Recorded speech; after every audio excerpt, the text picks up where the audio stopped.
demonstrate a very, very handy procedure in the world of algebra.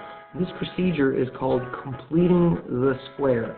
It sounds daunting, but trust me when I tell you that the easy examples of this procedure are not difficult for even the Algebra 1 student to work out. We've learned in class that this trinomial is very cool because it follows a pattern. And the pattern that we said that it follows was square, double, square. That's an x squared. That is the double of some number, and this is the square of that same number. Square, double, square is the pattern. And you can do a little bit of side work.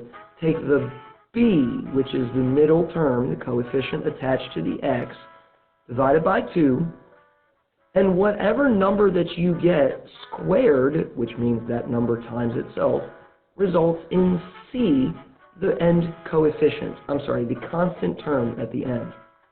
When your trinomial fits this neat pattern, we call it a perfect square trinomial.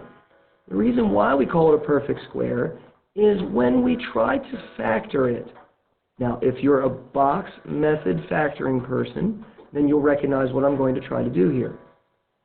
The x squared goes here, the 49 goes here, and furthermore, when you split the middle term, 14x, you're able to split it into 7x and 7x. And when you go to factor it, you get the same result across the top as you do across the side. So when you're finished factoring it, you'll get x plus 7, but there is an easier way to write when the binomial is repeated, when it's a thing times that same thing. You probably recognize that you can write that as squared. So again, this trinomial is a perfect square trinomial.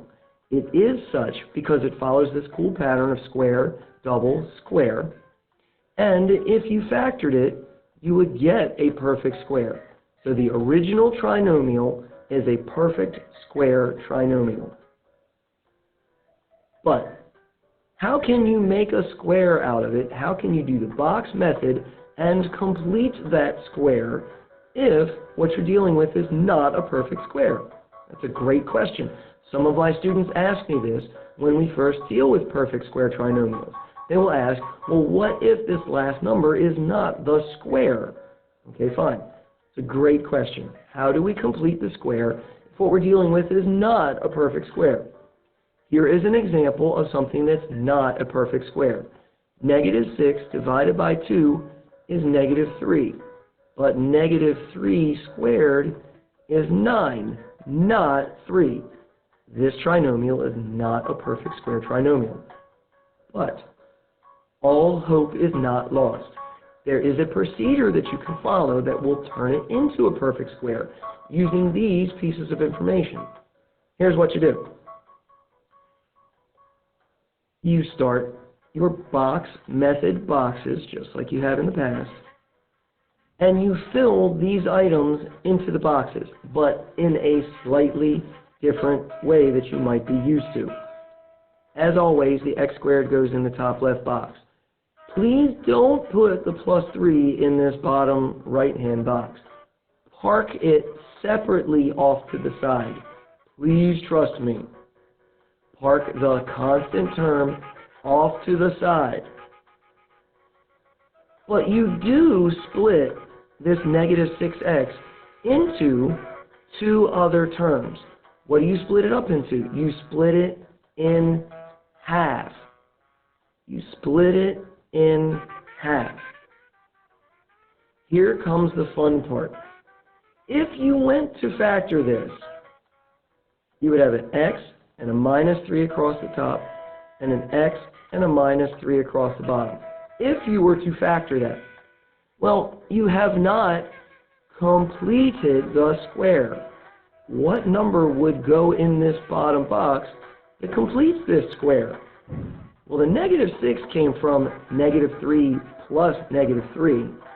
And the result of this finishing, completing the square, comes from negative 3 times negative 3. It's positive 9.